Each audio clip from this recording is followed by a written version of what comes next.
everybody. This is Courthouse Road. You know, a lot of people vlog while they're driving, and I'm like, that seems really dangerous. But now I'm kind of doing it. But okay, so the plan is that I'm going into New York City to see Sebastian Stan talk about their new movie. I'm going by myself because everyone else has lives and boyfriends and holiday plans, and I'm like the only one that doesn't. I'm really excited to meet Sebastian. I actually saw him not that long ago at outside Good Morning America. He did sign a photo for me, so thank you, Sebastian. That was very, very nice. I'm gonna bring a little sign that says something along the lines of Buonasera. I have a St. Nick's gift for you, because my friend taught me about how in Romania, you know, around December 19th or December 6th or something, because St. Nicholas Day, they put out their shoes and then they get like little gifts in them. They usually get like an orange or some candy and then like something kind of useful. So I got him an orange and I put it in a little bag with a shoe on it, because I'm not giving him a shoe. That's kind of weird, but it would be funny. So I got him this little orange, a Quest bar, because I've heard in an interview that he likes those or whatever, and then a candy cane, and then like a little Starbucks gift card. So I'm heading to the train station right now. I'll keep you guys, oh my god, what the fuck? They were driving like a Ford, like a mom van, like a mom, like, I didn't even know what kind of car that was, but that was nuts. They were just, that was weird. This is kind of a sad song. I don't want to listen to it right now. Oh my god, I love this song. I know who I want to take me home. In a quarter mile, turn right. Ah! I know where I'm going. Okay, shut up. Currently stuck. Both directions are using one track. I do believe the next train coming through here now is the last that we have to wait for. After that one clears up, the Amtrak train will pass to the right, and we will follow behind them. This is the next region. We're moving. Finally. There's a line he says in a montage where he goes, I would make peanut butter and jelly sandwiches. We both like trucks. Like, his voice when he's doing that just kills me, because I know him. So, like, hearing that voice is what about, the craziest. I don't know, Tony. I don't know what Tony Hart. Let's tell that story. That was a typo I found out. Okay, so I was kind of wondering how you guys prepare for a role like this. You know, some people put on music, or like, especially with this topic of domestic violence in the movie, you know, how do you switch from comedy to that sort of really sensitive topic, especially you, Sebastian, because as someone who goes to Mason Gross, I was wondering if that, you know, what did you get from that? Everybody felt pretty safe, even if we were trying to kind of get something out of each other for the purpose of finding a true moment. Like, it was never vindictive, it was never sort of unsafe, and that was very important in the situation. It was only that was the only way you could do it. And Margot was very, you know, I have to say, she was a champion, like, from the beginning. Like, she was very much like, look, you better bring it, because I'm gonna go in there. And I knew, like, some of those physical scenes, like, I knew that beforehand. Like, I would always be like, are you okay? Are we okay? How are we gonna do this? I got back from the city. I have a story to tell you about Sebastian.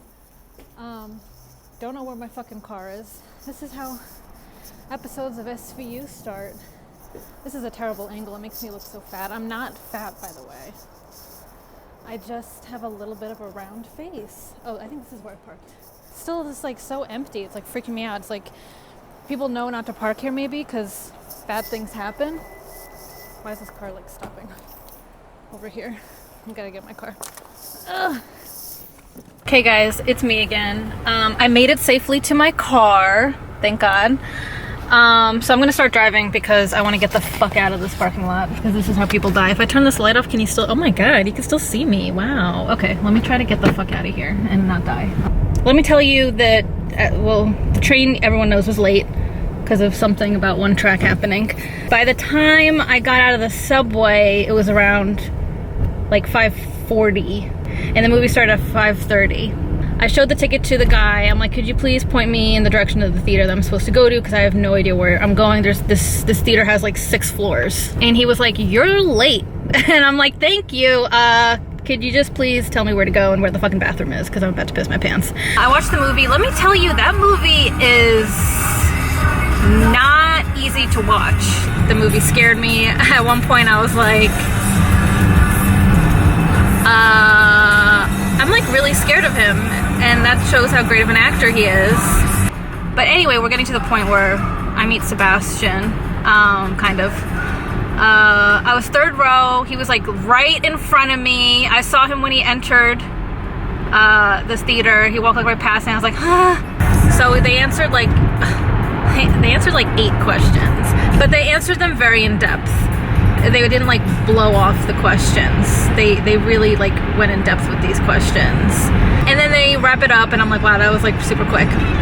And then everybody bombards this poor guy and they're all like rushing over to him, trying to get pictures, trying to get selfies, and he's like doing as many as he can, and he's super sweet, like yeah, of course, like soups, like typical like Sebastian, like super nice. Like everyone just like mobbed him, and I felt really bad, but I also really wanted to give him this gift. Like if I didn't get a picture with him, I wanted to give him this gift. And I kept being like, Sebastian, and I didn't want to be rude. Like I hate like having to keep calling his name and sounding like an asshole, but I mean, I really wanted to give him, I was so excited, I just really wanted to give him this. So I was like, Sebastian, please. And then he looked at me, and he didn't look at me like he was annoyed. Like I would look at someone if they kept calling me like kind of annoyed. I'm like, I don't have time to see everyone, I'm sorry. But he just looked at me, and I handed him the gift, and I'm like, my friend's from Romania, and she told me about St. Nicholas Day, and I wanted to give you this. And then he looks into the bag, and he goes, oh my god, a Quest bar, thank you so much.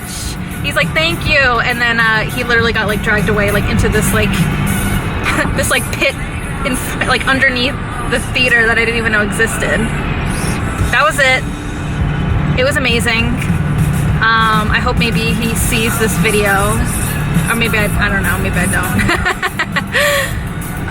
But anyway, my name's Lisa Michelle. I gave you an orange. Sebastian. I've been rambling too much. I'm like almost home. Actually, no, I'm not almost home. But it's been real.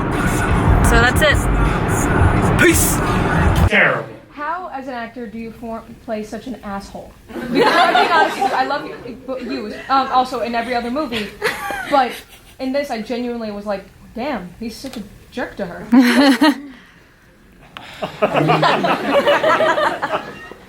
Thank you for saying we're nice. No, I think it's all, here's the thing, like, this was a very special script. I mean, in the sense, like, I think for both of us, like, we don't get a lot of scripts like this. I mean, it's a very sensitive subject, but it's a subject that needs to be addressed and talked about and needs to be put out there.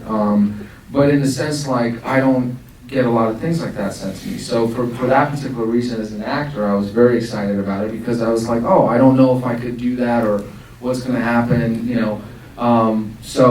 but you surprise yourself, I guess. You try not to judge the characters, which is really difficult in this sense, because everything on him was despicable. Like anything I could find on him was terrible. Just the overall impression of what was written about him and so on. And I think one of the things that we were really trying, in order not to alienate the audience too much, was to find aspects of their story that, maybe think of it as, was there a love story at some point? How did they meet? What connected them? I mean, yes, it was a toxic, codependent relationship, but what else was there between them? And just try to build from there and, not think of it as immediately that, because then it just makes it too hard.